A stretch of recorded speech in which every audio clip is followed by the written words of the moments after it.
اعوذ باللہ من الشیطان الرجیم بسم اللہ الرحمن الرحیم الحمد للہ الذی لا یبلغ مدحتہ القائلون ولا یحصی نعماءہ العادون ولا یعدی حقہ المجتہدون الذي ليس لصفته حد محدود ولا نعت موجود ولا وقت معدود ولا أجل ممدود فطر الخلائق بقدرته ونشر الرياح برحمته الصلاة والسلام على الرسول المسدد المصطفى العمجد المحمود الأحمد سیدنا و مولانا و مولا الکونین جد الحسن والحسین عانی ابا القاسم محمد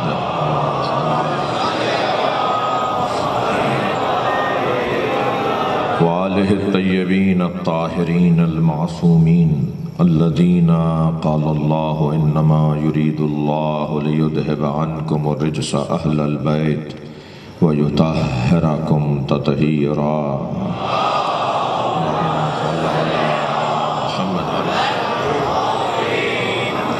وَلَعْنَةُ اللَّهِ عَلَىٰ أَعْدَائِهِمْ أَجْمَعِينَ مِنْ يَوْمِ عَدَاوَتِهِمْ إِلَىٰ قِيَامِ يَوْمِ الدِّينِ أما بعد قال الحكيم في قرآن الكريم بسم الله الرحمن الرحيم هو الذي أنزل عليك الكتاب منه آيات محكمات هن أم الكتاب وأخر متشابهات فأما الذين في قلوبهم زيغ فيتبعون ما تشابه منه ابتغاء الفتنة وابتغاء تأويله وما يعلم تأويله إلا الله وراسخون في العلم يقولون آمنا به صلوات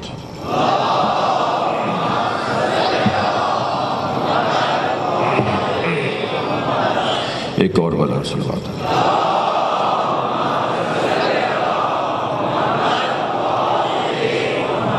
اس سے بھی بلند صلوات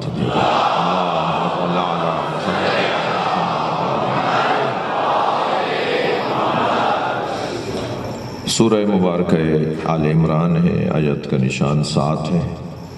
اللہ نے اس کلام میں قرآن کا تعارف کروا رہا ہے، اور قرآن کی بات تو مکمل ہوتی ہی نہیں ہے جب تک کہ اہل بیت کی بات نہ ہو، لہذا قرآن کے تعارف کے ساتھ اللہ نے راسخون فی العلم کی بات کی ہے، یعنی ان کی بات کی ہے جو قرآن سمجھائیں گے، جو قرآن بتائیں گے کہ قرآن کیا ہے۔ ارشاد ہو رہا ہے هو الذی انزل علیک الکتاب، وہ اللہ جس نے حبیب آپ کے اوپر کتاب کو نازل کیا، منہ آیات محکمات، اس میں سے کچھ آیات محکم آیتیں ہیں، وَأُخَرُ متشابہات، اور کچھ آیتیں دوسری طرح کی آیتیں متشابہات ہیں۔ ہنہ منہ آیات محکمات، اس میں کچھ آیات محکم ہیں، اور ہنہ ام الکتاب، یہی اصل کتاب ہے۔ یعنی دو طرح کی آیات قرآن میں اللہ بیان کر رہا ہے، وہ آیات جو اصل کتاب ہیں، وہ آیات جو فرع کتاب ہیں۔ ظاہر اصل کہا ہے تو پھر اصل کی جو سامنے لفظ آئے گا وہ ہے فرع، اصول دین، فروع دین۔ کچھ آیات وہ ہیں کہ جو اصل کتاب ہیں، کچھ آیات اصل کتاب کے سے ہٹ کر بات ہوگی تو فروع کتاب یعنی فرع کتاب ہے۔ ہم فروعات دین کو بھی اصول دین کی طرف پلٹاتے ہیں نا، یعنی نماز بھی ہماری روزہ بھی، حج زکوٰۃ بھی، یہ ہماری توحید کے مطابق ہے۔ جتنی ہماری توحید روشن ہوگی اتنی ہی نماز اچھی ہوگی، جتنی ہماری توحید اچھی ہوگی اتنا ہی روزے میں بھی مزہ آئے گا، جتنا عقیدہ توحید واضح ہوگا اتنا ہی حج میں بھی ذائقہ آئے گا۔ ایسے ہی ہم نبی کی بات کو آنکھ بند کر کے مان لیتے ہیں۔ یہ جو نماز کیسے پڑھنی ہے، نماز پڑھنی ہے یہ عقیدہ توحید کا مسئلہ ہے۔ نماز کیسے پڑھنی ہے یہ نبوت کا مسئلہ ہے۔ صلوات پڑھ لیں ذرا محمد والا۔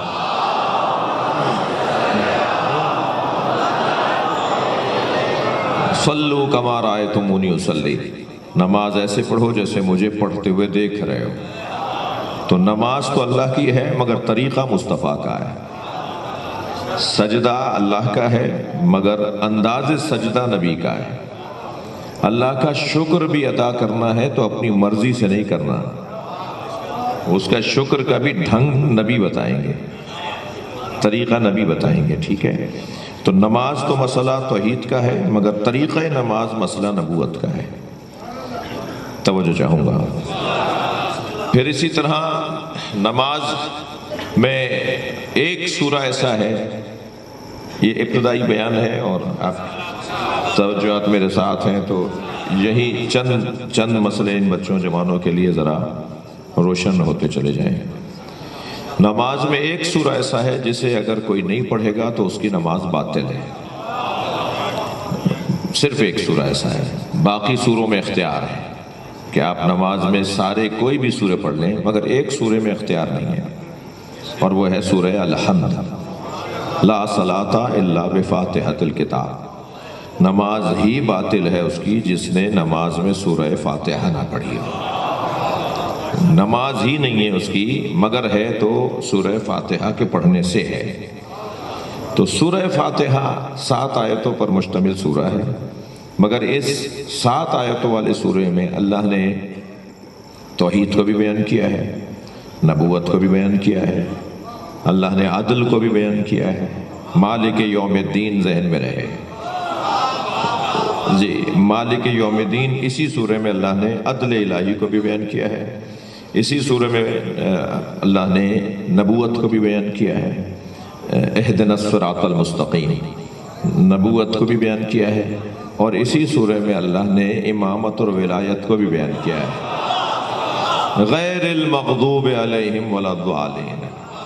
اگر آپ آمادہ ہیں تو جملہ کہہ دیتا ہوں، اسی سورے کے اختتام پہ اللہ نے تولا اور تبرہ بھی بیان کیا ہے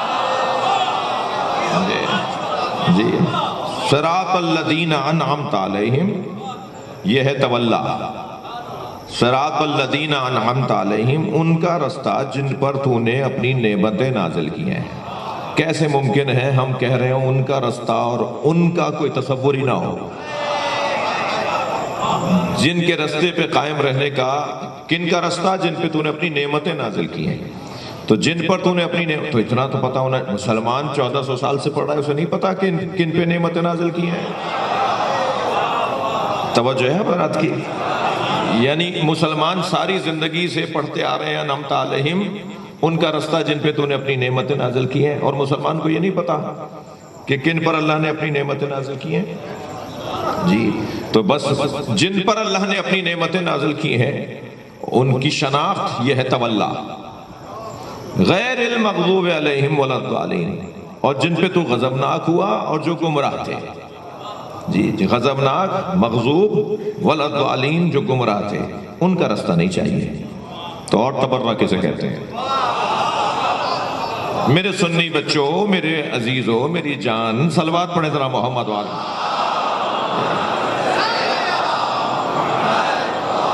یہ آپ کو یہ کہہ دیا جاتا ہے کہ شیعہ حضرات تبرہ کرتے ہیں، اتنی بڑی مہذب قوم گالیاں دے گی؟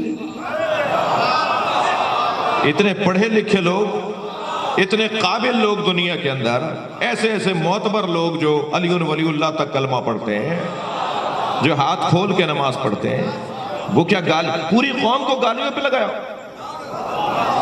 یہ کیا آپ کو بتایا گیا ہے؟ کس نے بتایا ہے؟ یہ اسی نے بتایا ہے جو آپ کو ہمارے قریب نہیں آنے دینا چاہتا۔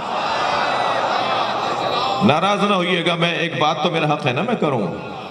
یہ اتنی معتبر قوم، پڑھے لکھے لوگوں کی قوم، خاندانی لوگوں کی قوم، کیا پوری قوم کا مذہب گالیاں دینا ہوگا؟ ہمارا مذہب گالیاں دینا نہیں ہے، گالیاں دینے والے غیر مہذب ہوتے ہیں، اور سب سے بڑی تہذیب کو علی کہتے ہیں۔ وہ کیسے گالیاں دینے والی قوم ہوگی جن کے دلوں کا حاکم علی ہو؟ نہیں، یہ نہیں ہو سکتا۔ تو گالیاں دینے کے لیے کا مطلب تبرہ نہیں ہے. تبرہ کا مطلب ہے ہمیں پتا ہو کہ کن سے جان چھڑانی ہے. میں نے لفظ زیادہ آسان سا کہہ دیا. ہمیں پتا ہو کہ کن سے دور رہنا ہے اور ہمیں پتا ہو کہ کن کی پیروی کرنی ہے.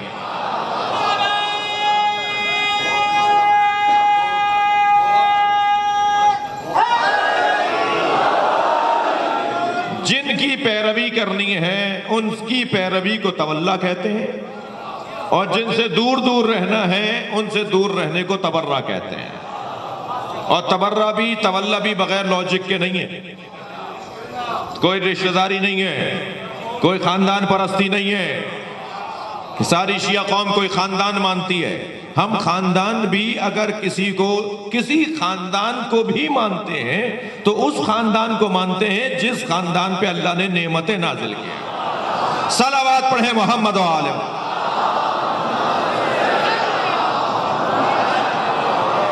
بھائی آپ کی تسلی کے لیے آیت پڑھ دوں نا میں. ام یحسدون الناس علی ما آتاہم اللہ من فضلہ. کچھ لوگ ان لوگوں سے حسد کرتے ہیں جنہیں اللہ نے اپنے فضل سے عطا کیا. فقد آتینا علی ابراہیم الکتاب والحکمہ وآتیناہم ملکا عظیما. اور بے تحقیق اللہ کہہ رہا ہے ہم نے آل ابراہیم کو کتاب بھی دی ہے، حکمت بھی دی ہے، ملک عظیم بھی عطا کیا ہے. کتاب سے مراد قرآن ہے، حکمت سے مراد نبوت ہے، ملک عظیم سے مراد امامت. ہم نے ابراہیم کی نسل کے اندر آل ابراہیم کو کتاب بھی دی ہے، حکمت بھی دی ہے اور ملک عظیم بھی عطا کیا ہے.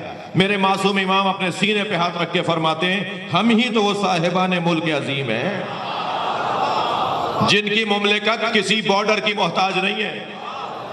بھائی تھوڑی گردن ہلا دینا بات جائے تو. اہل بیت کی مملکت کسی بارڈر کی محتاج نہیں ہے، کسی ویزے کی محتاج نہیں ہے، کسی پاسپورٹ کی محتاج نہیں ہے. دنیا کے اس کونے میں رہنے والا بھی حق رکھتا ہے کہ والی سے پیار کرے.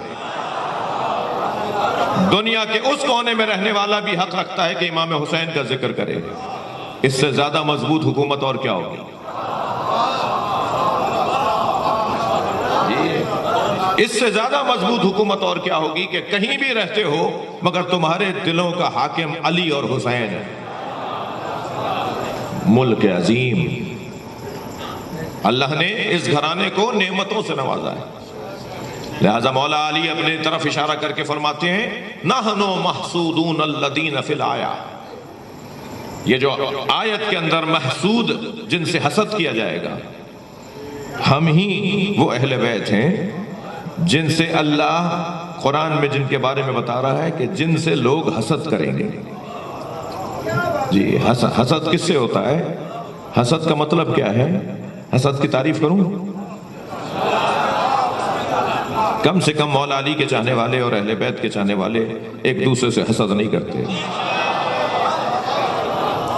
یہ اتنی خطرناک بیماری ہے جو اہل بیت کو اذیت پہنچاتی ہے. سب سے زیادہ جس بیماری نے اہل بیت کو تکلیف پہنچائی ہے وہ حسد کی بیماری ہے. اور حسد کسے کہتے ہیں؟ حسد کی تعریف اہل دقت نے، اہل معرفت نے حسد کی تعریف کی ہے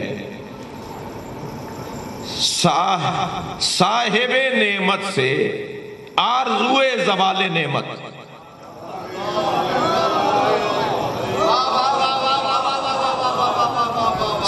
صاحب نعمت سے آرزوئے زوال نعمت کو حسد کہا جاتا ہے. کسی کو کمال پر دیکھ کر یہ آرزو کرنا کہ اسے کمال چھن جائے، اسے حسد کہتے ہیں. جبکہ حسد کرنے والے کو اس آرزو سے کوئی فائدہ نہیں ہوگا. ایسا تو ہوگا نہیں کہ اس سے چھن جائے گی تو تمہیں مل جائے گی.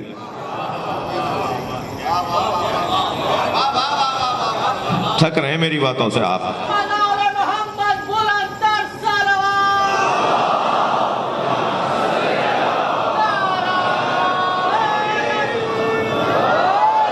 دوبارہ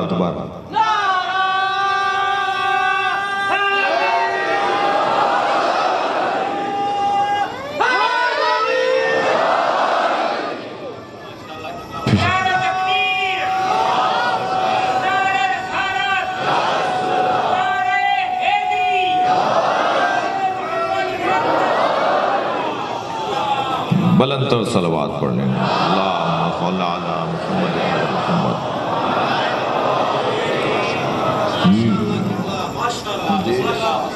یہ جو بیماری ہے نا، حسد کی بیماری، اس سے حاسد کو کوئی فائدہ نہیں ہوتا سوائے اس کے اپنے نقصان کے۔ دو موٹے نقصان ہوتے ہیں، ایک ذاتی نقصان، ایک سماجی نقصان۔ ذاتی نقصان یہ ہوتا ہے کہ اس کا خون جلتا ہے، دبلا ہو جاتا ہے۔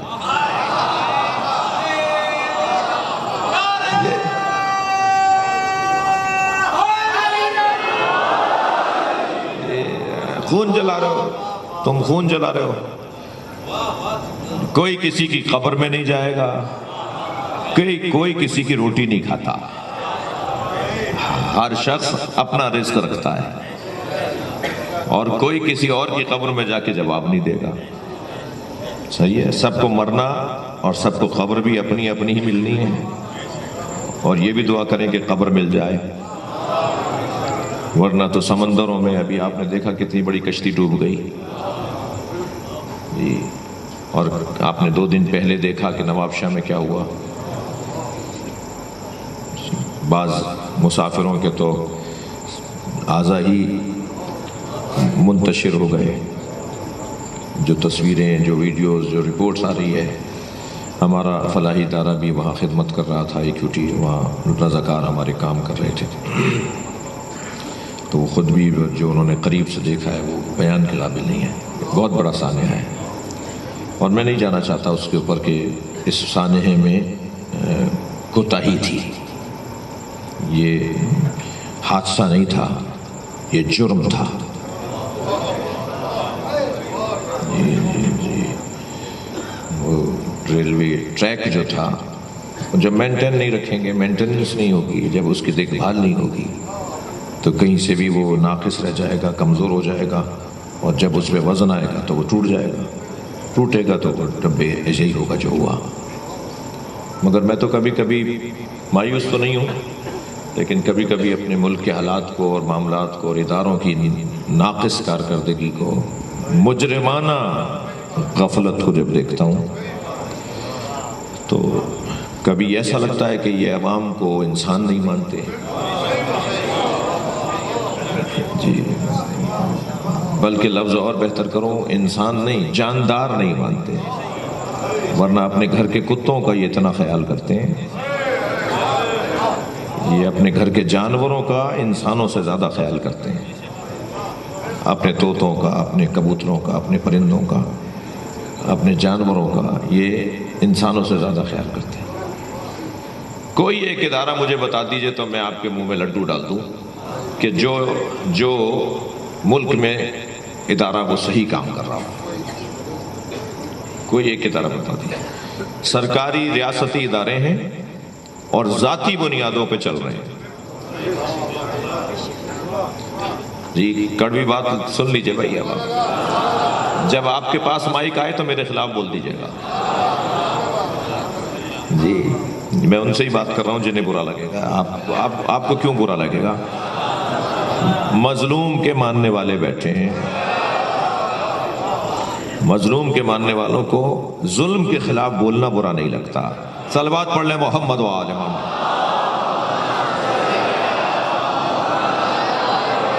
اور بلند صلوات نبی اور آل محمد۔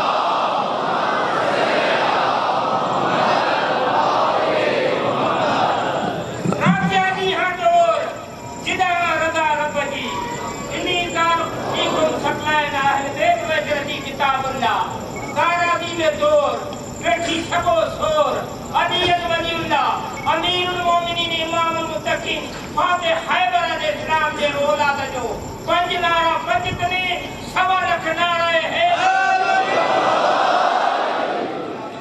جاں بحق ہو جانے والوں کی مغفرت کے لیے صلوات پڑھیں۔ اللہم صل علی محمد وعلی محمد۔ زخمیوں کی شفا یابی کے لیے صلوات پڑھیں۔ اللہم صل علی محمد وعلی محمد۔ پاکستان کے ذمہ داروں کو ذمہ دار بنے اس کی توفیق کے لیے صلوات پڑھ لیں۔ اللہم صل علی محمد۔ بات آگے جائے تو میں عرض کر رہا تھا کہ نعمتیں جن پر اللہ نے نعمتیں ڈالی ہیں، جن پر اللہ نے نعمتیں نازل کی ہیں، ان سے جڑنے کا حکم ہے، انعمت علیہم صراط الذین انعمت علیہم، اور ان سے دور رہنے کا حکم ہے جو مغضوب بھی ہیں ضالین بھی ہیں۔ غیر المغضوب ہے ان کا نہیں جو مغضوب ہیں، ولا الضالین اور ان کا نہیں کہ جو ضالین ہیں یعنی گمراہ ہیں۔ تو قرآن اس نماز کے اندر اللہ نے 2 رکعت نماز میں پورا دین سمیٹا ہے۔ آپ تکبیرۃ الاحرام سے نہیں بلکہ نیت سے شروع کریں، الاعمال بالنیات، جی بنیاد ہے ہم سب کی ہماری نیت۔ اس مجلس میں بھی ممکن ہے کوئی رپورٹنگ کرنے آیا ہو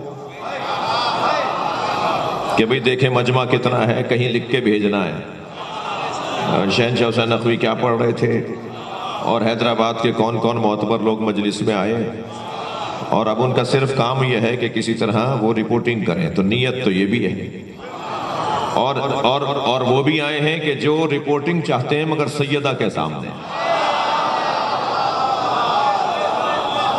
چاہتے ہیں کہ حسین کی ماں راضی ہو جائے، اور قصوٹی یہ ہے کہ جس سے سیدہ راضی اس سے اللہ راضی۔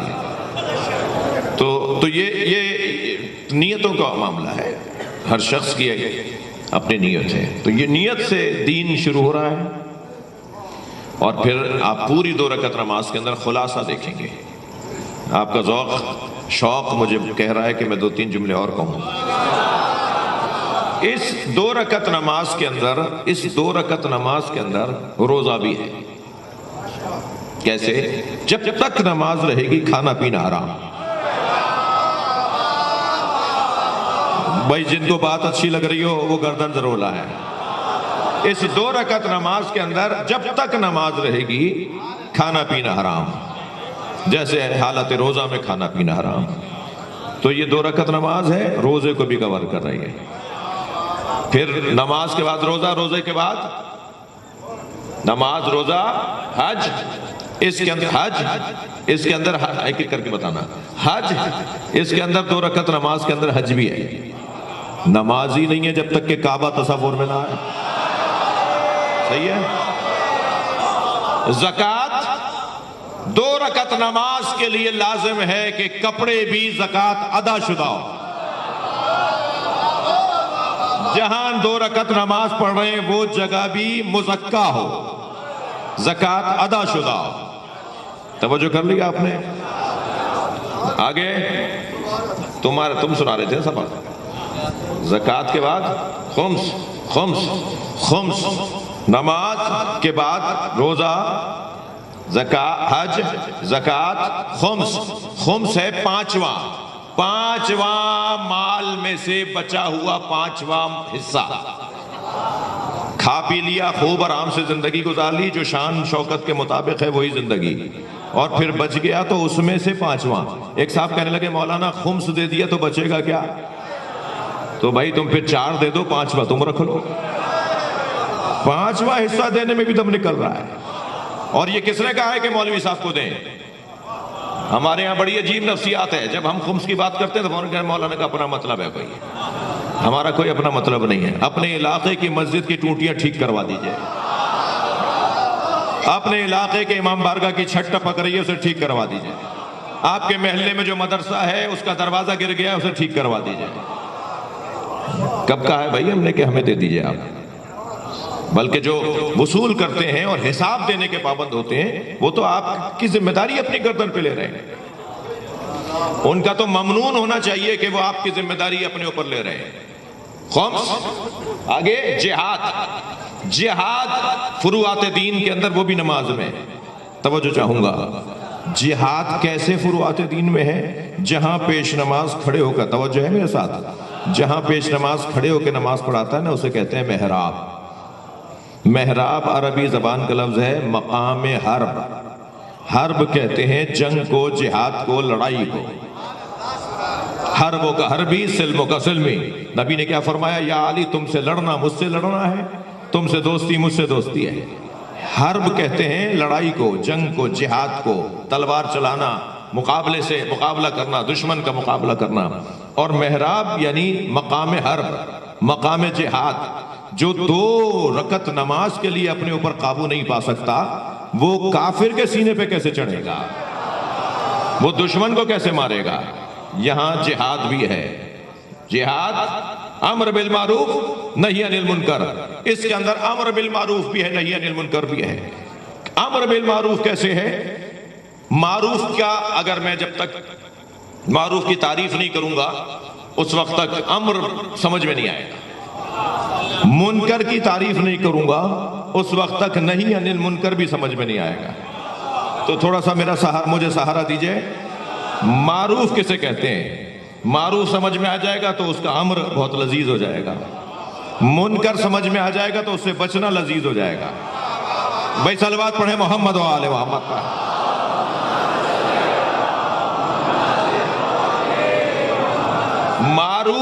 معروف وہی لفظ ہے معروف کا عربی میں جو ہمارے ہاں معروف ہے. ہمارے ہاں بھی جس معنی میں معروف کا لفظ بولا جاتا ہے، فلاں مولانا بہت معروف ہے، فلاں سیاستدان بہت معروف ہے. یہاں میں ابھی نام لوں کسی سیاستدان کا جو سب جانتے ہوں تو اس کے بعد مجھے کچھ کہنے کی ضرورت نہیں ہوگی وہ رہتے کہاں ہیں، کون سی پارٹی سے ہیں، اس وقت سینٹ میں ہے یا قومی اسمبلی میں ہے. مجھے کچھ بتانے کی ضرورت نہیں پڑے گی. جی جو معروف ہوگا اس کا صرف نام لیا جائے گا، سب اس کے گھر تک پہنچ جائیں گے. ناراض نہ ہوئیے گا بھائی، میں نے کسی کا نام نہیں لیا ہے، ٹھیک ہے. لیکن کوئی بھی جو بھی معروف ہوگا، اب معروف کا امر یعنی کوئی ایسی چیز کا امر، کسی ایسی چیز کا امر جو سب کے نزدیک معتبر ہو. امر بالمعروف یعنی ایسا امر کسی ایسی شے کے لیے جو سب کے لیے معتبر ہو. اب سب کے لیے سچ معتبر ہے یا نہیں؟ صدق، سچ سب کے لیے معتبر ہے یا نہیں؟ تو یہ جو سچ ہے نا یہ معروف ہے. اب سچ کے امر کو کہتے ہیں امر بالمعروف. یہ میں نے ایک مثال دی ہے. مثلا علم معروف ہے یا نہیں؟ اب اگر علم حاصل کرنے کا امر کیا جا رہا ہو اور حکم دیا جا رہا ہو تو اسے کہیں گے امر بالمعروف.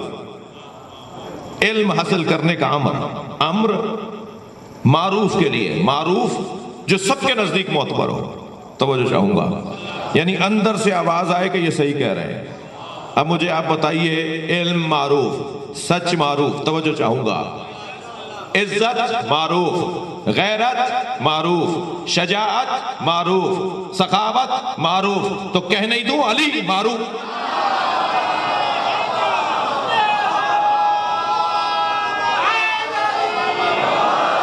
صلوات پڑھیں محمد و آل محمد پر. بھائی جب ساری خوبیاں معروف، نہیں تھک رہے ہیں آپ میری باتوں سے، جب ساری خوبیاں معروف ہیں تو جو ساری خوبیاں جس ذات میں جمع ہو وہ معروف کیسے نہیں ہے؟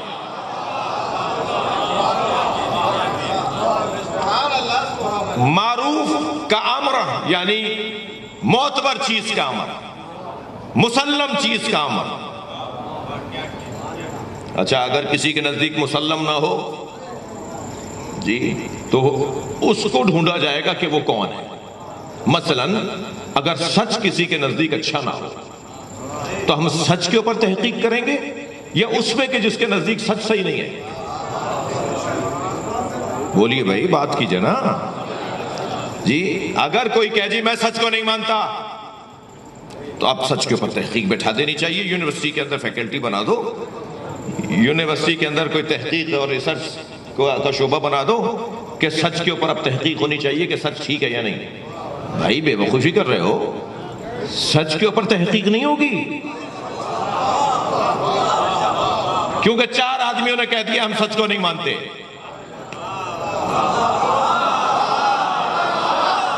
توجہ بڑھائیں عزیزو. یعنی اگر 4 آدمیوں نے کہہ دیا ہو کہ ہم علم کو نہیں مانتے تو اب یہ تحقیق ہوگی کہ علم کے بارے میں غور کیا جائے کہ علم بھی ایسی جو کوئی عنوان شے ہے کہ جو اچھی چیز ہے یا نہیں، کیونکہ 6 آدمی نہیں مانتے۔ علم پر تحقیق نہیں ہوگی، جو علم کو نہیں مانتے ان پر غور ہوگا۔ توجہ چاہوں گا، جو کربلا آئے حسین کے ساتھ ان پہ تحقیق نہیں ہوگی، جو نہیں آئے۔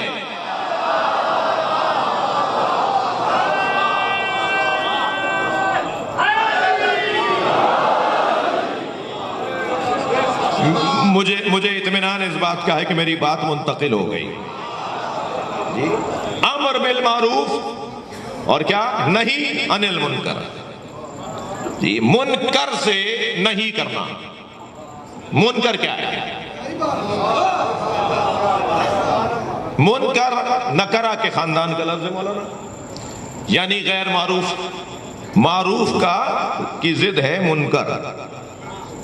ہم کہتے ہیں معرفہ نکرہ، جی معرفہ اور اس کی ضد ہے نکرہ۔ معروف منکر، معروف یعنی جو سب کے نزدیک معتبر ہو، اور نکرہ جو سب کے نزدیک مردود ہو۔ بھائی میں اپنی زبان کا ذمہ دار تو ہوں نا، جو لفظ میں بول رہا ہوں اس کا ذمہ دار میں ہی ہوں نا۔ آپ ایسا لفظ سن کے کیوں ایک دم خاموش ہو جاتے ہیں؟ جی منکر سے دوری، منکر سے نہیں۔ منکر کیا چیز ہے؟ مثلاً جھوٹ۔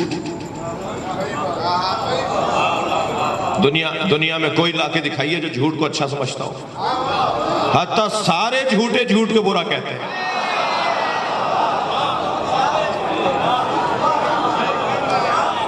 توجہ ہے آپ حضرات کے لیے؟ جو جھوٹ بولنے کی عادت رکھتے ہیں وہ بھی کہتے ہیں جھوٹ بری بات ہے۔ اتنا منکر ہے یہ۔ جی ظلم منکر ہے، یعنی ساری دنیا کے ظالم بھی کہتے ہیں ظلم برا ہے۔ بڑی بڑی تقریریں سن لیں گے آپ ظالموں سے کہ ظلم بری چیز ہے۔ بہت اچھے انٹرویو دیتے ہیں ظلم کے خلاف، اور جیسے ہی مائک سے اور کیمرے سے ہٹ کے جاتے ہیں تو پہلا ظلم وہ اپنے ڈرائیور پر کرتے ہیں، پہلا ظلم وہ اپنے گاڑی کے ساتھ چلنے والے پر کرتے ہیں۔ وہ روڈ پر دوڑنے والا اور ان سے آگے کوئی نکل جائے تو پھر گاڑی روک کر کہتے ہیں ہمیں نہیں جانتے ہو۔ عجیب ہے بھائی، انسان کو دیکھیں تو صحیح، کتنا ظلم کا عادی ہو گیا ہے۔ یہاں تو کیفیت یہ ہے اس گھرانے کی تعلیمات کی کہ اگر کسی کی جوتیوں پر تم نے اپنے جوتے رکھ دیے تو تمہیں روکا جائے گا۔ اگر کسی کمرے میں کوئی سو رہا ہے اور تم اس کمرے کے باہر سے گزر رہے ہو اور تم اپنے جوتوں کو زور زور سے مار مار کے گزر رہے ہو اور اس کی آنکھ کھل گئی تو قیامت میں تمہیں اس بے احتیاطی پہ روکا جائے گا۔ جی یہاں تو فَمَن يَعْمَلْ مِثْقَالَ ذَرَّةٍ خَيْرًا يَرَهُ، ایک ذرے کا حساب ہے۔ وہ ذرے کا حساب کیا دیں گے جو پہاڑ کا حساب دینے کو تیار نہیں ہے۔ کیفیت تو یہ ہوئی بھی ہمارے معاشرے کی۔ جی ہر بندہ، یعنی یہاں آپ کو کوئی عاجز، ناتوان، خاکسار، فقیر تو ملتا ہی نہیں۔ یہاں ڈھونڈنے سے کوئی فقیر نہیں ملتا۔ فقیر کا مطلب مانگنے والا نہیں ہے۔ مانگنے والے کہاں فقیر ہوتے ہیں، وہ تو ذلیل ہوتے ہیں۔ مانگنے والے کہاں فقیر ہیں؟ یہ جو روڈوں پہ چوکوں پہ کھڑے ہوئے ہاتھ پھیلا رہے ہوتے ہیں، یہ فقیر کب ہیں؟ یہ تو ذلیل لوگ ہیں۔ یہ میں نہیں کہہ رہا، میرے مولا امام زین العابدین علیہ السلام نے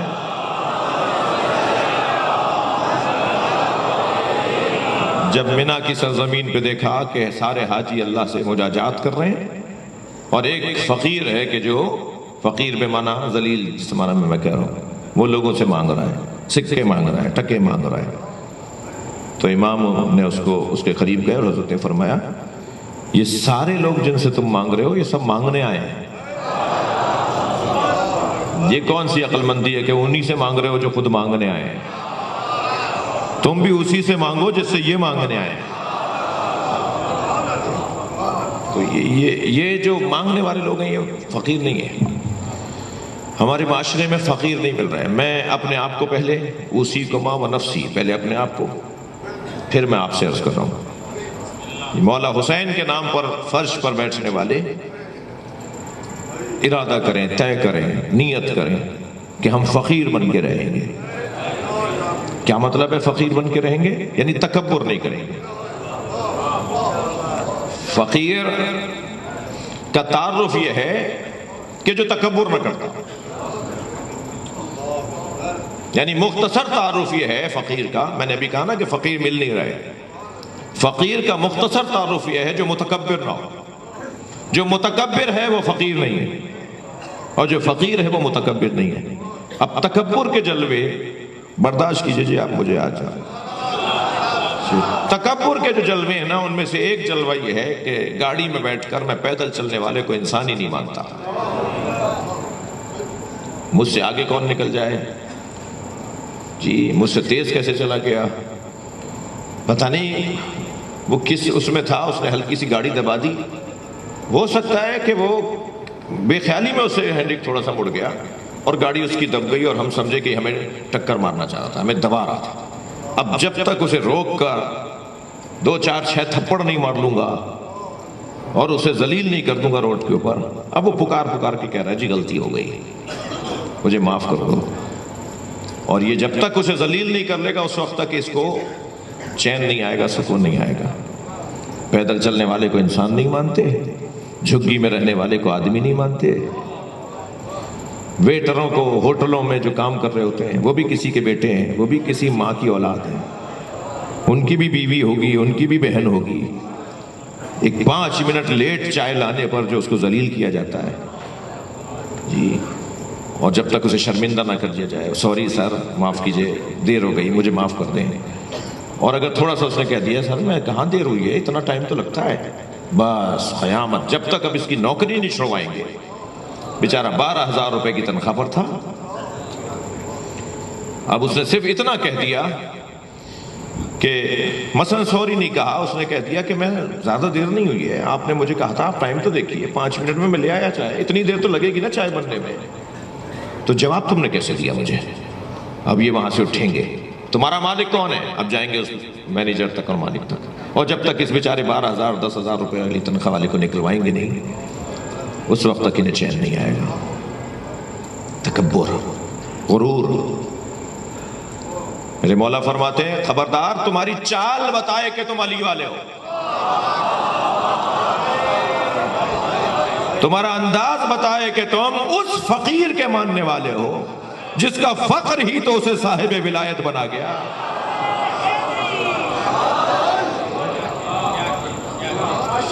مولا علی تمام ولیوں کے سردار کیوں ہیں بھائی؟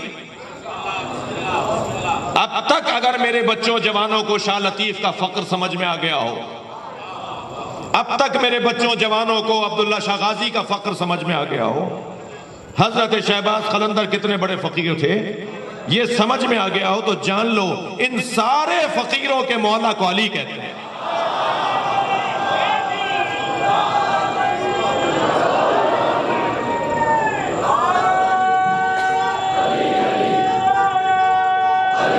مل کر نعرہ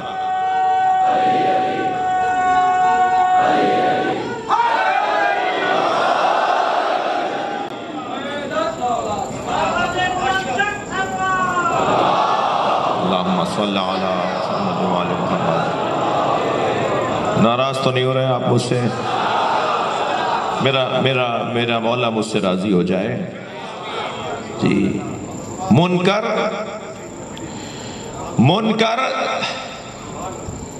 جھوٹ ہے، منکر ظلم ہے، ظلم سب کے نزدیک ظلم ہے، کسی مذہب مسلک دین دھرم کسی زبان کہ وہ والی زبان والے کہتے ہیں ظلم ٹھیک ہے، وہ والی کہتے ہیں ظلم برا ہے، سب کے نزدیک ظلم ہے جی۔ اہل زبان اور ہوتا ہے، صاحب زبان اور ہوتا ہے۔ اچھا بولنے والا اہل زبان نہیں ہوتا، صحیح بولنے والا اہل زبان ہوتا۔ جو مان لے، کہے کہ جی جو میں نے کہا یا مجھے نہیں کہنا چاہیے تھا، یا جو میں نے کہا وہ غلط کہا ہے، بات آگے بڑھے۔ اب یہاں پر تولا تبرہ، میں نے بہت دیر لگا دی، یہاں سے شروع کیا تھا میں نے، یعنی 2 رکعت نماز میں روزہ بھی ہے، حج بھی ہے، زکوٰۃ بھی ہے، خمس بھی ہے، جہاد بھی ہے، امر بالمعروف بھی ہے، نہی عن المنکر بھی ہے، تولا و تبرہ بھی ہے۔ غیر المغضوب علیہم ولا الضالین یہ تبرہ ہے، صراط الذین انعمت علیہم یہ تولا ہے، یہ تولا ہے۔ 2 رکعت نماز کیا ہے کہ سارا دین کور ہو رہا ہے، اور اس 2 رکعت نماز میں جو سارا دین کور ہو رہا ہے، تبھی تو کہا ہے ان قبلت قبل ما سوا، نماز قبول تو ساری عبادتیں قبول۔ اب سمجھ میں آئی حدیث؟ صلوات پڑھیں محمد و آل۔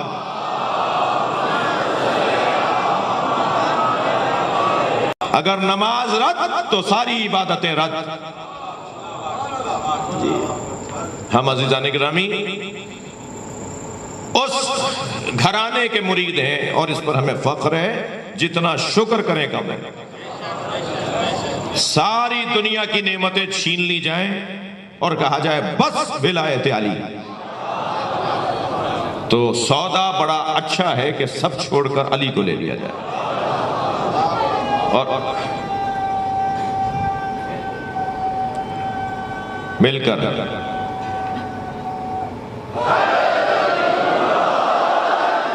اور ساری نعمتیں دی جائیں اور مولا علی کی ولایت ہم سے لے لی جائے، تو اس نعمت کا کیا فائدہ؟ اس نعمت کا ایک نتیجہ، ایک حاصل یہ ہے کہ ہم ان تعلیمات سے، ان سالم تعلیمات سے، میں نے آپ سے کہا نا، علم معروف، عدل معروف، سچ معروف، آپ گنتے گنتے چلے جائیے، غیرت معروف، عزت معروف، شجاعت معروف، سخاوت معروف، یہ سب چیزیں جو معروف ہیں نا، وہ اہل بیت کے ہاں کمال پر ہیں۔ اس لیے ہم سب کا انہیں معروف ماننا فطری ہے، یعنی یہ سارے معروف جہاں پر موجود ہوں تو یہ خود معروف ہے، اور ان کی جانب امر ہو رہا ہے۔ یعنی میں امر بالمعروف کی اگر لفظ بدل کے تعریف کروں، امر بالمعروف کا مطلب یہ ہے علی کی ولایت کا امر۔ بھائی میری بات جا رہی ہے یا نہیں؟ امر بالمعروف کو میں پھیلاؤں تو یہ ساری بحث بنے گی، اور سمیٹوں تو علی مولا کی محبت بنے گی۔ صلوات پڑھ لیں محمد و آل، اور بلند صلوات محمد و آل محمد۔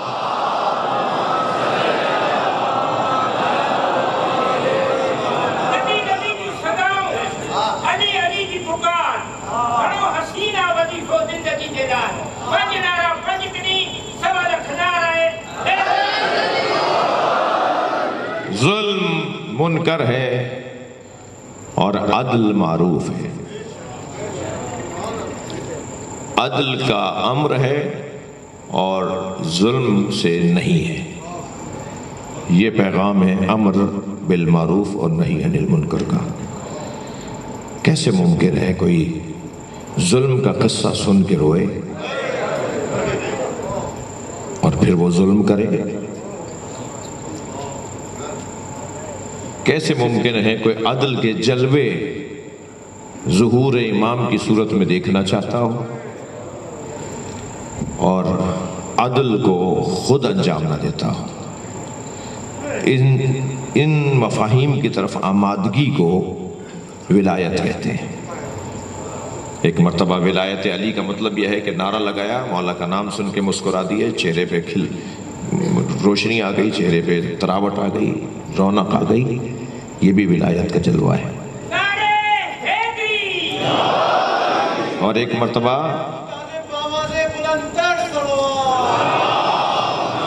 اللہم صلی علی محمد وعلی محمد، اور ایک مرتبہ یہ مطلب ہے کہ یہ سارے کمالات جو ان کے ہاں ہیں ان سے ہمیں بھی پیار ہے، اور جو جتنی بھی برائیاں ان سے دور ہیں، رجس برائی جتنی بھی ان سے دور ہے، ان سب سے ہمیں بھی نفرت اور بیزاری ہو۔ یہی تولا ہے، یہی تبرہ ہے۔ اللہ کرے آج کے اس مجلس کو یہاں یا بعد میں ریکارڈ سننے والا میرا غیر شیعہ بھائی کلیئر ہو گیا ہوگا، اس پر روشن ہو گیا ہوگا کہ تبرہ برائیوں سے دوری، تولا اچھائیوں سے رغبت ہے۔ یہ ہے روح تولا و تبرہ۔ تم مصداقوں میں الجھ رہے ہوتے ہو، تم مثالوں میں ایک دوسرے سے لڑ رہے ہوتے ہو، چلو کوئی بات نہیں، جس مثال کو میں نے منکر سمجھ کے بول دیا تھا ہم کوئی اور مثال دے دیتے۔ تمہیں اگر اس مثال سے کوئی الجھن ہے تو مسئلہ مثال میں تو ہے ہی نہیں۔ 1400 سال پہلے منکر کی مثالیں کوئی اور تھے۔ توجہ ہے بات کی؟ آج منکر کی مثالیں کوئی اور ہیں، لیکن یہ کمال اس گھرانے کا ہے 1400 سال پہلے نہیں، خلقت سے پہلے جو معروف کی مثالیں تھے وہ خلقت ختم ہونے کے بعد بھی وہی معروف کی مثال ہے۔ صلوات پڑھنے ذرا محمد و آل محمد۔ میرا محترم مجمع نہیں معلوم میں نے بات پہنچائی یا نہیں پہنچائی، یعنی میرے غیر شیعہ بھائی کو جو تبرہ سمجھتا نہیں ہے اسے یہ الجھن ہے کہ آپ نے فلاں کا نام کیوں لے دیا؟ چلے ہم وہ نام نہیں لیتے، کوئی اور لے دیتے۔ تو منکر کی مثالیں بدلے گی، معروف نہیں بدلتا۔ توجہ چاہوں گا اسی بات کو علامہ اقبال نے کہا، حقیقت ابدی ہے مقام شبیری، حقیقت ابدی ہے مقام شبیری، بدلتے رہتے ہیں انداز کوفی و شامی۔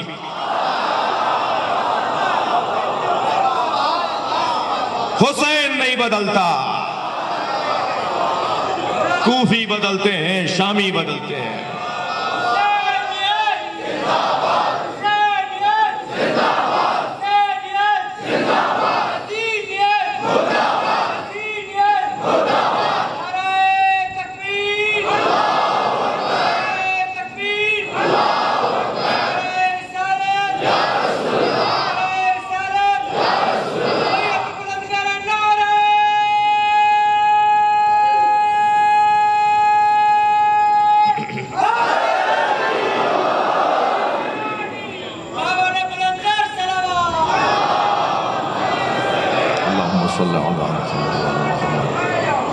ظلم منکر ہے، عدل معروف ہے۔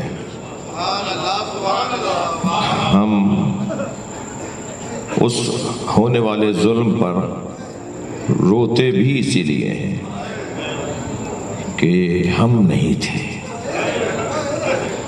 یہ گریہ ندامت نہیں ہے،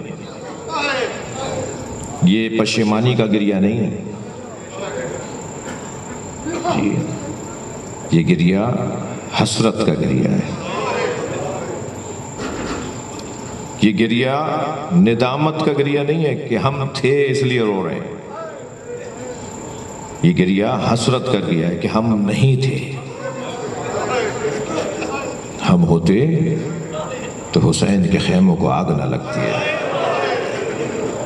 یہ مشق ہے اس گریہ کے ذریعے، آمادگی ہے اپنی، کیونکہ انسان تو وہی حرکتیں بار بار کرتا ہے۔ کل حسین ابن علی مولا کے ساتھ یہ ہوا تھا، کچھ دن کے بعد پھر امام سجاد کے ساتھ یہی ہوا، کچھ عرصے بعد امام باقر کے ساتھ یہی ہوا، پھر کچھ مدت بعد امام صادق کے ساتھ یہی ہوا۔ اب مسلسل یہی ہوتا آ رہا تھا، تو اللہ نے 12ویں کو غیبت میں رکھا ہے کہ میں آخری حسین کو غیبت میں رکھوں گا۔ پہلے تم آمادگی پوری کر لو، پہلے تیار ہو جاؤ، طے کر لو، فیصلہ لے لو اپنے ذہنوں میں کہ برائی برائی ہے اور اچھائی اچھائی ہے، پھر میں بھیج دوں گا اسے۔ میں تو اسے خلقی اس لیے کیا ہے کہ تمہاری ہدایت کرے وہ آ کر، تم ابھی تیار نہیں ہو رہے ہو۔ اچھا ایک دفعہ ہوا ہو تو چلے، یہ تو آج تھوڑی 11 اماموں کے ساتھ وہی ہوا، رنگ بدل کے، طریقے بدل کر۔ ہاں کربلا جیسا ظلم نہیں ہوا مگر ظلم تو رہا نا جی۔ عدل کے خلاف ماحول، عدل کے خلاف جیسا لشکر کربلا میں آیا، ایسا عدل کے خلاف لشکر بعد میں نہیں آیا، مگر عدل کے خلاف تو آیا، مسلسل یہی ہوتا رہا ہے۔ کس مظلوم کا تذکرہ کروں؟ اس گھرانے کا تو تاریخ ہی کچھ اور ہے۔ زہر دے کے مار رہے ہیں، تلوار سے مار رہے ہیں، بستر کھینچ رہے ہیں، اجرکم اللہ، پانی بند کر رہے ہیں، ہاتھ اٹھا رہے ہیں۔ میرے اور آپ کے شہر کا اگر کوئی معتبر انسان اسیر ہو جائے تو پہلے تو رشتہ دار کوششیں کرتے ہیں، پھر دوست کوششیں کرتے ہیں، پھر دوستوں کا حلقہ بڑھتا ہے، پھر کوئی حیدرآباد میں، مثلاً حیدرآباد کی کوئی مثال ہو تو پوری ریلی نکلے گی، پھر ایک وقت آئے گا پورا حیدرآباد بند کر دیا جائے گا اور ہم اپنے شہر کے معتبر کو آزاد کروا لیں گے۔ ایسا ہی ہے۔ 14 سال تک امام موسیٰ کاظم جیل میں رہے، باب الحوائج جی کاظمی سادات کے مورے سے اعلیٰ۔ عجیب اور حسن اتفاق ہے کہ ہم سندھ میں، ہمارے سندھ میں ایک بہت بڑی تعداد میں کاظمی سادات رہتے ہیں جی۔ موسوی سادات، عراق میں موسوی، پاکستان میں کاظمی کہلاتے ہیں۔ میرے خیال سے لکیاری سادات وہی ہیں جی۔ امام موسیٰ کاظم کو 1-2 سال نہیں، 14 سال تک قید میں رکھا۔ اس وقت کے چاہنے والوں کی کیا کیفیت رہی ہوگی؟ ہارون الرشید کا دربار رات میں سجتا تھا اور روزانہ دربار کے اندر رقص و طرب کی محفلیں ہوتی تھی۔ ایک دن محفل برخاست ہونے لگی تو ایک دربار میں بیٹھنے والے نے کہا کہ آج ہم نے مدینے کا شاعر ابو العطا بغداد میں دیکھا ہے۔ ہارون کا دربار بغداد میں تھا نا، بغداد مرکز تھا اس وقت میں مسلمانوں کی حکومت کا۔ کسی نے کہا ہم نے ابو العطا کو جو مدینے کا بڑا شاعر ہے اسے ہم نے بغداد میں دیکھا ہے۔ تو ہارون کو تعجب ہوا، اس نے کہا وہ وہاں کا رہنے والا ہے، یہاں آیا ہوتا تو ہمیں پتا ہوتا، دربار کو پتا ہوتا، کسی کو نہیں پتا۔ کہا نہیں ہم نے دیکھا ہے۔ تو کہا ڈھونڈو، پتا کرو کہاں ہے۔ معلوم فلاں مسافر خانے میں ٹھہرے ہوئے ہیں۔ ہارون نے کہا بلا کے لے آؤ۔ جب آئے تو ان سے کہا تم اپنی فلاں غزل سناؤ، سنا دی، چلے گئے۔ دوسرے دن پھر آئے، فلاں غزل سناؤ۔ جب ایک دن فرمائشوں پہ فرمائشیں ہونے لگی، شاید دوسرا یا تیسرا چوتھا دن، کچھ دن کے بعد، تو ابو العطا نے کہا کہ امیر میں آپ کو اتنے دن سے اپنی غزلیں، اپنے نظم، اپنے کلام سنا رہا ہوں، اس کے بدلے میں مجھے ملے گا کیا؟ تو ابو العطا سے ہارون نے کہا کہ جو مانگو گے دوں گا، فلاں غزل سنا دو میں تمہیں جو مانگو گے دوں گا۔ اس نے پھر تکرار کی، جو مانگوں گا دو گے؟ کہنے لگا ہاں جو مانگو گے دوں گا۔ تو جب کلام سنا لیا، محفل برخاست ہونے لگی، تو ہارون نے کہا تم کچھ کہنا چاہ رہے تھے، کچھ مانگنا چاہتے ہو، مانگو، کیا مانگنا چاہتے ہو؟ تو ابو العطا نے آنکھوں میں آنسو بھر کے کہا میرے امام کو آزاد کر دو۔ کیا غربت ہے؟ یعنی چاہنے والا کئی دن سے دربار میں جا کے بیٹھ رہا ہے اور اپنی صلاحیتوں کے بدلے میں اپنے امام کی آزادی چاہتا ہے۔ تو ہارون کچھ دیر کے لیے خاموش ہوا اور کہنے لگا کہ 3 دن کے بعد زندان کے دروازے پہ آ جانا، ہم تمہارے امام کو آزاد کر دیں گے۔ اب میں محترم مجمع سے پوچھ سکتا ہوں کہ ایک چاہنے والے کے لیے کتنی بڑی سعادت ہے کہ اس کا امام اس کی وجہ سے آزاد ہو رہا ہو۔ اپنے سرائے میں، مسافر خانے میں اپنی بیوی بچوں کے پاس گیا اور خوشی کا عالم تھا، کہنے لگا لو میں خبر لے آیا، 3 دن کے بعد ہمارے امام کو آزادی ملے گی، پھر ہم اپنے امام کو مدینہ لے کے جائیں گے۔ اور کتنی بڑی بات ہوگی کہ امام کے چاہنے والے کہیں گے کہ تم ابو العطا بہت بڑے آدمی نکلے، تمہاری وجہ سے ہمارا امام آزاد ہو گیا۔ 3 دن کے بعد صبح سے جا کے دروازے پر بیٹھ گیا۔ دروازہ کھلتا تھا، کچھ قیدیوں کو اندر لے جایا جاتا تھا، کچھ قیدیوں کو آزاد کیا جاتا تھا۔ ہر مرتبہ دربان سے کہتے تھے کہ میرے امام کو ابھی آزادی ملنی تھی، تو وہ سپاہی کہتا تھا ذرا اور صبر کرو۔ عصر کے وقت میں دروازہ کھلا، تختے پہ ایک جنازہ تھا۔ جو شیعوں جو ان کو امام نہیں مانتے نا، مسلمانوں میں جو ان کو امام نہیں مانتے، وہ یہ ضرور مانتے کہ ان کے زمانے میں ان سے بڑا عالم کوئی نہیں تھا۔ اتنا بڑا وجود۔ یہ ہے امام موسیٰ کاظم کا واقعہ۔ امام جعفر صادق نماز پڑھ رہے تھے تو مصلی کھینچ لیا۔ امام معصوم ایک مرتبہ زمین پر سر کے بل گرے۔ امام محمد تقی کے گھر کو آگ لگا دی، اور جب آگ بجھائی گئی نا تو دیکھا، چاہنے والوں نے دیکھا کہ امام ایک طرف بیٹھے رو رہے ہیں۔ تو ایک چاہنے والا قریب گیا اور کہا مولا آپ کی آنکھوں سے آنسو رک نہیں رہے۔ کہنے لگے اس وقت تم نہیں پہنچے تھے جب میرے گھر کی بیویاں ایک حجرے سے دوسرے حجرے میں جا رہی تھیں، اور ان کے کپڑوں میں آگ لگ رہی تھی، اور وہ ایک دوسرے کے کپڑوں کی آگ کو بجھا رہی تھیں، اور اس میں میری 4 سالہ گھر میں رہنے والی فاطمہ وہ بار بار پکار رہی تھی کہ مجھے بچاؤ۔ تو میں رو اس پہ رہا ہوں کہ کربلا میں یہ منظر حسین کی بچی کے ساتھ کہ جناب سکینہ ایک خیمے سے دوسرے خیمے میں، اور جب دامن میں آگ لگ گئی تو آواز دیتی تھی بابا مجھے بچاؤ، بابا بچائیے۔ تو ایک مرتبہ امام حسین کے لاشے سے آواز آئی الیہ الیہ، اے میری بچی سکینہ میرے پاس آ جاؤ۔ تو جناب سکینہ امام حسین کے بدن کے قریب جا کے بیٹھ گئی تھی۔ اور پھر شام غریبہ میں جب اندھیرا چھا گیا اور جناب زینب اور بی بی ام کلثوم بچوں کو ڈھونڈنے نکلی، تو جناب سکینہ نہیں مل رہی تھی، تو پھر کہا چلو بھائی کے پاس چلتے ہیں۔ امام حسین کے لاشے کے قریب پہنچی نا جب دونوں بہنیں، تو کیا دیکھا کہ پتھروں، تیروں، نیزوں، بھالے، برچیوں کا ڈھیر ہے۔ اس ڈھیر کے اندر حسین ابن علی کا بدن ہے، اور برابر میں سکینہ سو رہی۔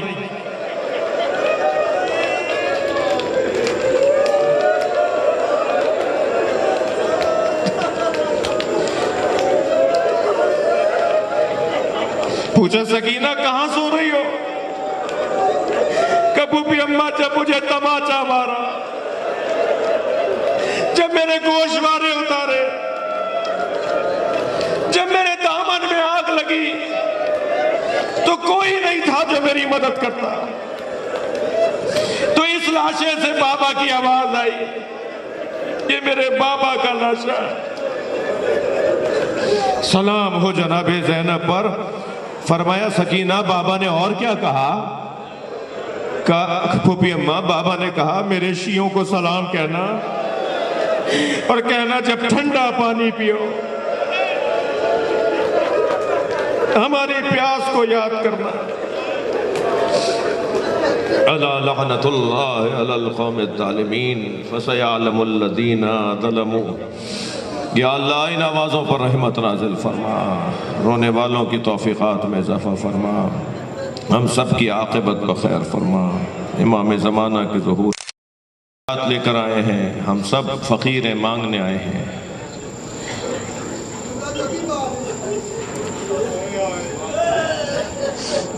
تمام بیماروں کو یا اللہ شفا عطا فرما، تمام فقیروں کو شفا عطا فرما۔ اللہ ہمیں احساس فقر عطا فرما، تکبر جیسی بیماری سے ہمیں محفوظ رکھ، امام کو ہم سے راضی فرما۔ بانی مجلس کی حاجات کی برابری، آپ کی حاجات کی برابری کے لیے بلندتر صلوات۔ اللہم صلی علی محمد وآل محمد۔ یا حسین، کاظمی صاحب نوحہ پڑھیں گے۔